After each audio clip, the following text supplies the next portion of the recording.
Welcome back to Colorado Sports Connection. We're talking with former CU buff Chad Brown. Now, Chad, I'm sure you've heard the talk. CU is not playing very well right now, and there's talk about replacing Coach Hawkins with your former coach, Bill McCartney. Your thoughts on that? I think they could do a lot worse than picking Bill McCartney. Obviously, he built something special 20 years ago. And I'm not sure if he could give the same time commitment, a 10-year commitment to the university. I'm not sure how all that plays out. But I, for one, would be excited about that possibility. From a recruiting standpoint, from a program standpoint, you know, Coach Mack was obviously a great coach, but he was really, as you mentioned earlier, a leader of men throughout the entire athletic department. Everybody was going in the same direction. Everyone knew what to expect. Everyone was on the same page because of his leadership. So just from that standpoint alone, I think CU could certainly use his involvement, even if he doesn't become the coach, but his involvement in the program, just building that and getting that back to where it once was, particularly from having everyone on exactly the same page, everyone thinking the same thing. Being a former player at CU, what goes through your mind when you see the program and where it's standing right now compared to where it was when you left? It hurts. It hurts. You know, I'm very prideful about my time at the University of Colorado, and I'm very prideful about the legacy that we built. And to see that slide down over the last 5 or 6 years has been tough to watch. I wish the players all the success in the world, but at the same time, I certainly think a change is due, and it's time to move in a different direction. Now, when new coaches come in, is it important to you that they respect the past at CU football? Yes, because we've had success. If we hadn't had success, no. But when I walked into the Pittsburgh Steelers facility every day, and you see pictures of Jack Lambert and Jack Ham, and you walk past the Lombardi trophies, this is what the Pittsburgh Steelers are about. Hard-nosed, tough defense from a linebacker's perspective and winning Super Bowls.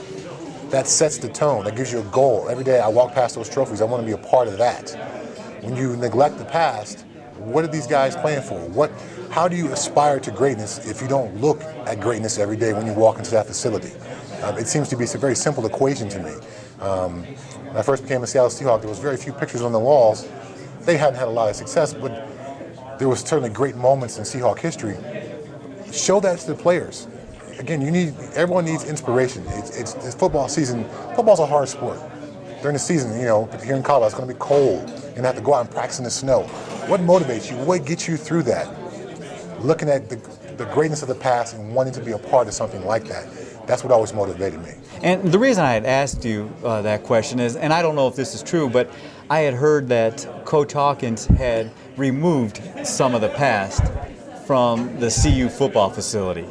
And I heard that was very hurtful to some of the former players. You know, I never actually got the reason or the logic what was going on, but I've been in the weight room a few times, and actually I was up in the weight room last year on Pro Day. I did some private coaching with some of the guys preparing them for the NFL Combine and draft, and I said, hey coach, you know, there's no pictures in the weight room. As a football player, other than your dorm room, you're going to spend more time in this room than any other room on campus. And to have no images on the wall, and again, coach, it's not, for me, I don't need to see my picture on the wall, but it's about, again, aspiring to greatness. Understand the history, understand that you're a part of something bigger than yourself. So when you go out there and play, you represent the past, you represent the present, you represent the future. I think guys need to understand that. And I was actually talking to Jay Sean Sykes, who is now recruiting coordinator up there, and for quite a while they had a section in the weight room which was all the Colorado Buffaloes that were in the NFL. And Jason said, you know, every time he came into the weight room when he was a Buff, he looked at that. He said, one day I'm going to be where those guys were, where those guys are. Talking about me and Alfred Williams and Kanavis McGee and all those CU linebackers in the NFL. He found himself in the NFL. He worked hard enough and he was inspired by those pictures on the weight room, on the wall. Well, Coach Hawkins, if you don't have any imagery, again, how these guys aspire to greatness if they don't look at it every day. And I'm not personally hurt because he's ignoring me.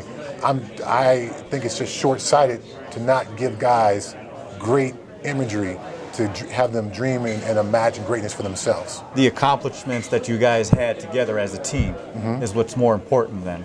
Yes, again, it has nothing to do that when I walk into CU's weight room, I need to see pictures of me. It has nothing to do with that. It's more so about the present players and motivating them and inspiring them and showing them what they can be. I showed up on campus as a 207-pound freshman who wasn't sure if I was going to play inside linebacker or outside linebacker. And I left campus as a 245-pound All-American because I looked at guys like Alfred Williams and Kanavis McGee and Mike Jones and those players who played linebacker with me and before me and said, I want to be as good as those guys. They motivated me. They inspired me. Current players need that same thing.